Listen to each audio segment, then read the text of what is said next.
Welcome back. Welcome to what is a pretty rainy, crappy evening out in the shed, actually. So thanks for stopping in. We've talked a little bit so far about what this channel is about, and it's about getting stuck into things, getting stuff done, and kind of pushing the boundaries of what we, I guess, perceive ourselves as capable of. And one of the things that I've been pushing the boundaries on personally is working on this and that right there. This is an engine, this is Stanley's engine, I should say. Stanley is a 1982 XJ650 Yamaha. So 650cc sport bike. I believe I've been told that it was like sport bike of the year when it came out for a few years or something like that, which is kind of cool. There's a little bit of a story to how I came across and received Stanley, but I think what we should do first off is just talk about the kinds of things that we need to fix up on Stanley and why he's in this state to start with and what our goals are. So the main thing really with Stanley is getting him back on the road. I am a massive fan of motorcycles and riding motorcycles, and it's been a few years since I've actually had one that I could ride around. So that, I guess, is the main sort of carrot on a stick as far as Stanley's project goes. To get there, there's quite a bit that needs done. So we've obviously pulled the engine to bits, not entirely to bits, the top end to bits. We've completely disassembled the head, which is right here. We've painted the engine, we've had the cylinders honed out. So all of this has happened before I started kind of doing these videos.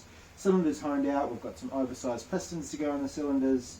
And actually the only thing that's holding us up from getting this all back together is one, having the right size valve shims so that we've got the right valve clearance, and also a small, when I got the cylinders honed, there's a small little locating dowel that goes between the cylinder crankcase and the cylinder block, and that went missing. So we need to create some kind of replacement. There's a bit of a story to trying to find a replacement as well, but that just hasn't been working out for me. So we're going to have a go at trying to make something. But the very first thing we're going to do is do a complete replacement of all the bearings in the frame. So that's headstock bearings, the swing arm, and both sets of wheel bearings, which will be awesome. You know, after 60,000 kilometers or however many Ks Stanley's done, here's a need of a bit of a birthday. And replacing the rolly bits is just a good thing to do as far as safety goes as well. So that's probably going to be the first thing that we do, is tackle all of the bearings. However, we should tell the story of Stanley, because Stanley has a little bit of a story. So he originally belonged to, and I think I'm getting this all correct, someone will tell me if I got this wrong. He originally belonged to the father-in-law of a colleague of mine.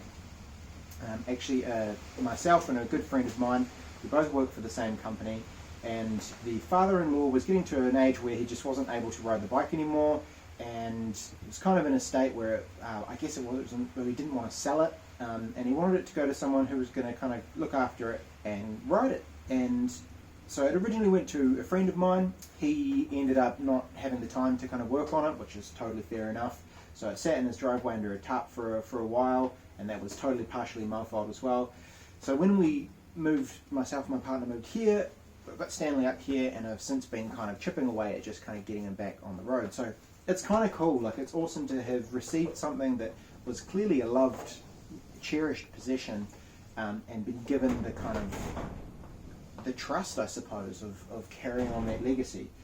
My goal for Stanley is that we get him to not only roadworthy, but looking super sharp. So we've painted the engine, we've painted the head, we've completely stripped back and painted the frame, and let me tell you, that was a mission. We're going to replace the bearings as we go. We are going to get the engine back up into it, running, everything painted, looking swish, so that Stanley can go for another 40 years and carry on being an awesome bike for myself. I have no intentions of selling him, and whoever ends up with Stanley in the future. So that's kind of cool. It's a cool little story.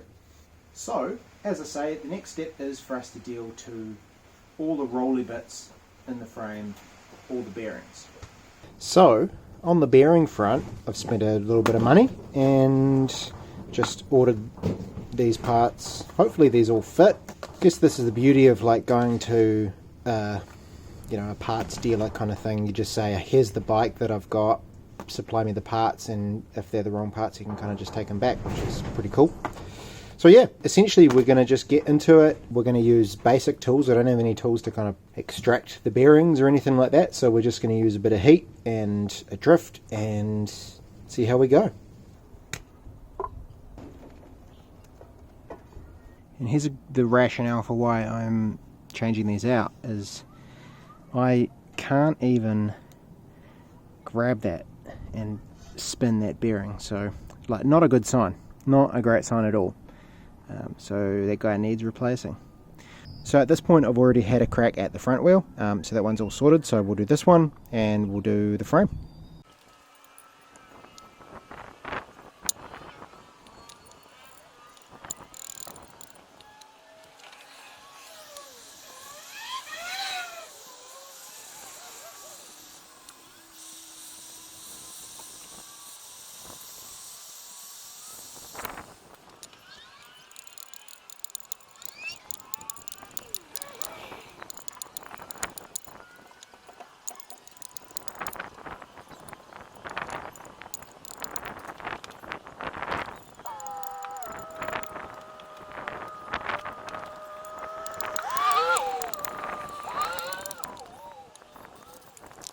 Okay, so I'm doing this totally wrong. I've realized that, well, I think this is the case anyway, there's kind of this, on this rear hub, there's this drive wheel cog thing here, and that kind of interfaces with the final drive and on the swing arm there. And I think that these bearings here are kind of set inside this and impressed into this from this assembly here from this side. So I think actually that this needs to come off, but obviously that's kind of difficult because this is not connected to anything. It's difficult to hold it still, so I'm going to have to try and get this off somehow and carry on from there.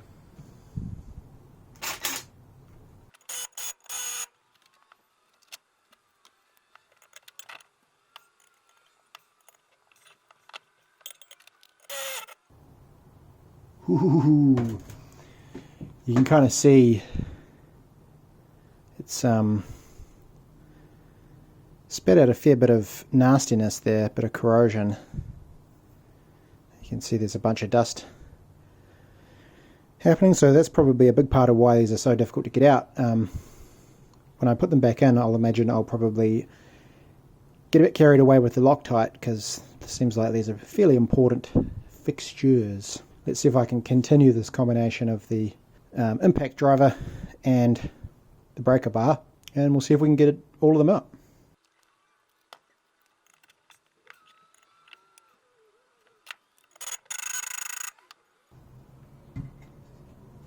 Here's something we could try. Get a little bit of WD-40 or something and like try and get it in this side and let it soak through maybe. Maybe that will help.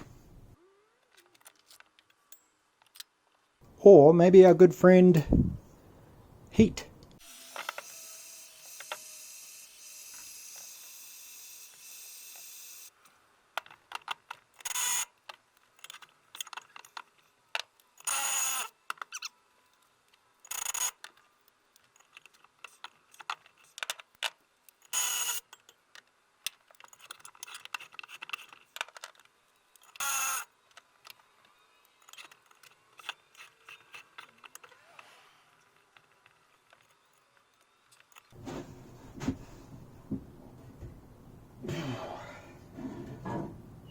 Oh, last one is going to be tough.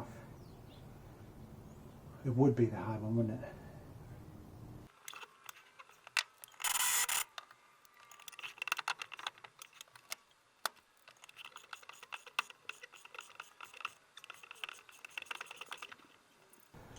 There, got it.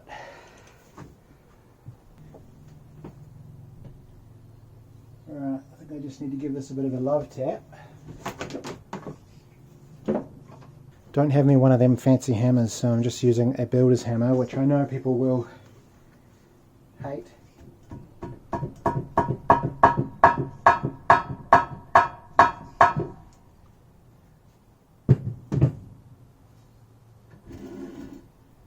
I wonder if this is actually pushed. Oh no. Ah, there we go.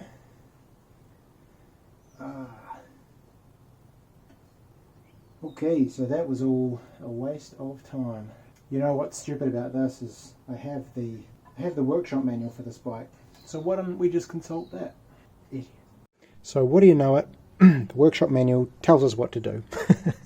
Who would have thought? So there's what the Haynes workshop manual has to say.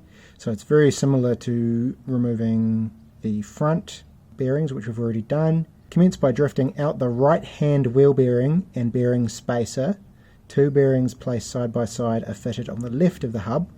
These should be drifted out together. The double sealed bearings should be fitted on the outside.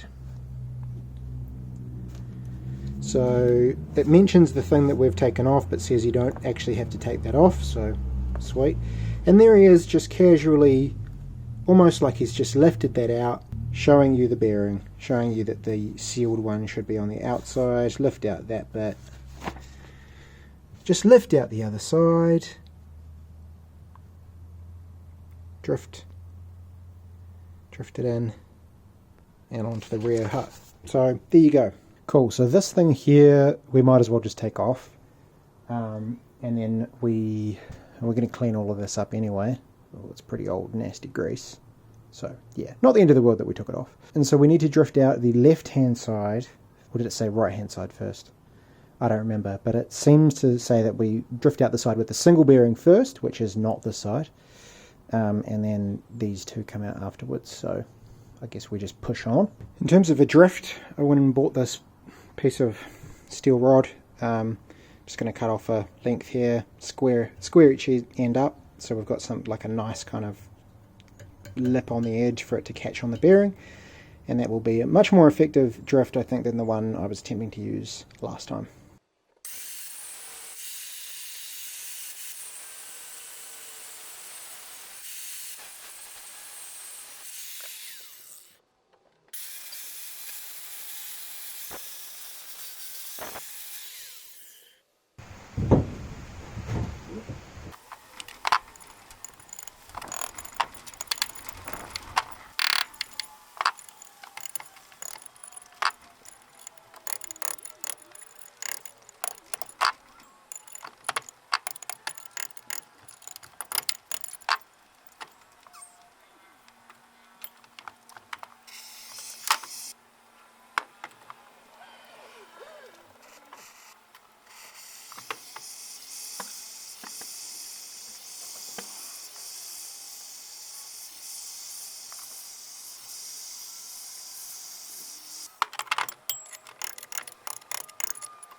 Okay, so it's been a few days since I last tried to tackle these bearings, and they're proving to be a little bit of a pain. So I'll show you what this particular bearing looks like, and you can kind of see that in there it's a little bit corroded. The bearing doesn't look particularly new, and you know, this is one of the ones that like is a real problem in this rear hub. So I've spent the last few days, well, in between tiling our splashback in our kitchen, I've spent a bit of time trying to figure out how we're going to go about kind of solving this problem and getting this thing out, because without like a press or anything like that, like we're kind of stuck. Essentially what I'm trying to do is get the drift in there and get enough on the lip of the inside race of the bearing to kind of knock it out, but because it's, you know, it's in there, so, you know, and it's been in there so long, it just doesn't want to come out, can't get enough purchase. So got some penetrate kind of fluid. The last few days I've been coming in and sort of spraying that in there, actually give it another little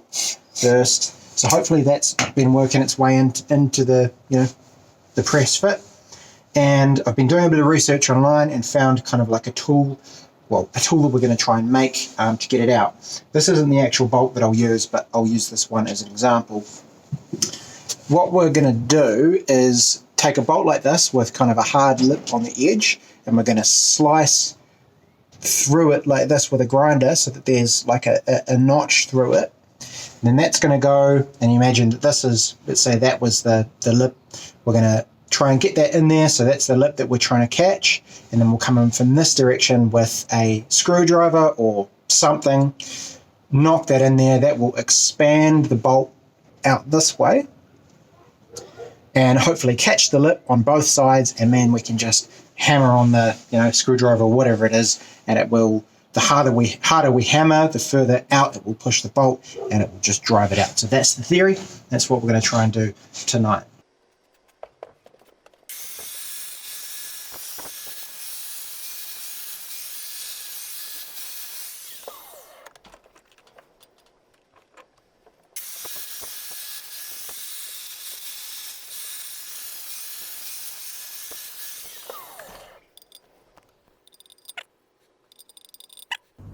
Okay, so in theory we should now be able to have this kind of go through there like that, and you can see it sort of wants to grab that lip there already, which is cool. And then flip it over, and hopefully we might need to trim this to make it a bit shorter. Flip it over, get a screwdriver through the other side wedged in there, and hopefully try and get it to a point where we can kind of wedge it open so that that opens up, and blam blam blam, a few smashes with the hammer, and hopefully out this comes.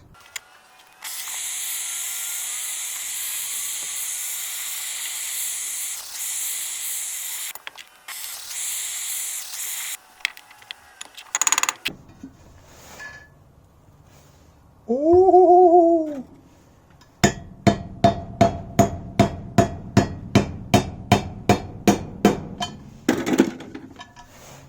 Ha ha ha! It's just getting caught up on that now. Oh my god! Oh!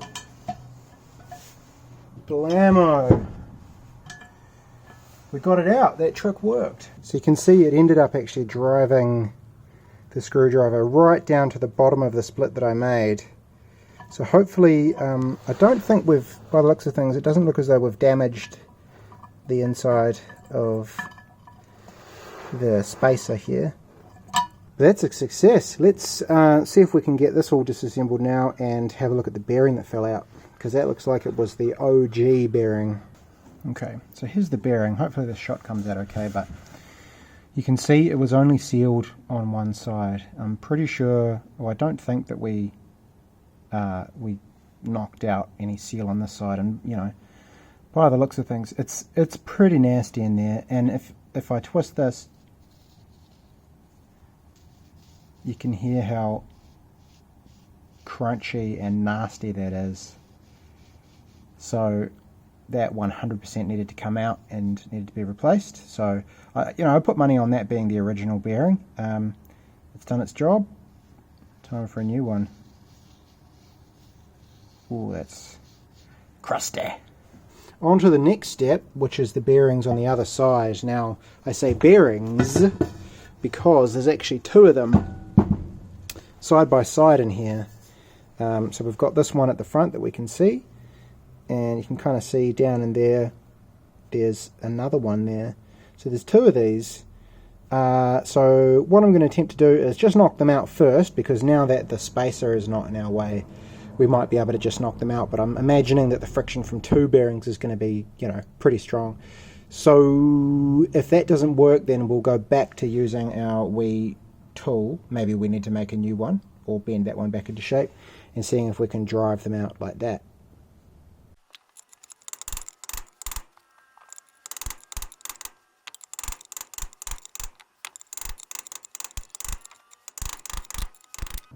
Ta-da! So much easier. Cool. Those ones came out super easy. So it's all about that, having that little lip to push against. So that's awesome. That's like the hardest part of... Oh, the inside bearing feels pretty good actually. Outside bearing, not as crusty as the other side, but still a bit crusty. So that's cool. Those are now out. Blammo. Dirty hands. So the next thing is basically just doing the exact opposite, putting the new bearings in. Easy, let's do that.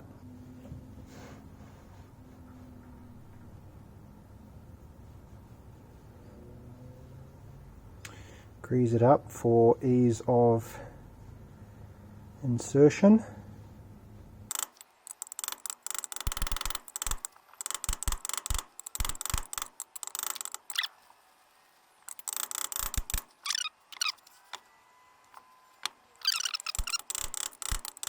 Cool, on to the second one.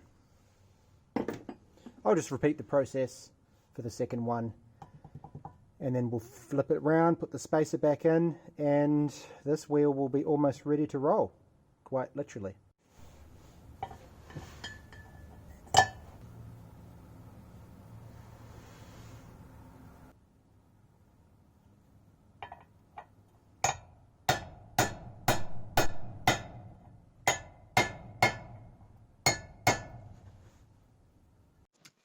Cool. We're going to leave it there for this video. Thank you so much for tuning in and checking it out. Essentially me bashing my head against what is sorting out these bearings without the correct tools. So it's good fun. In the next episode, we will continue the bearing saga and we will sort out the bearings for the swing arm and the headstock. And we'll definitely get that sorted then. Thanks for hanging in there with me, and then after that we'll be able to swiftly move on to dealing to the engine, which is the exciting part, obviously, putting that thing back together. So yeah, thanks very much, and I will see you all again soon.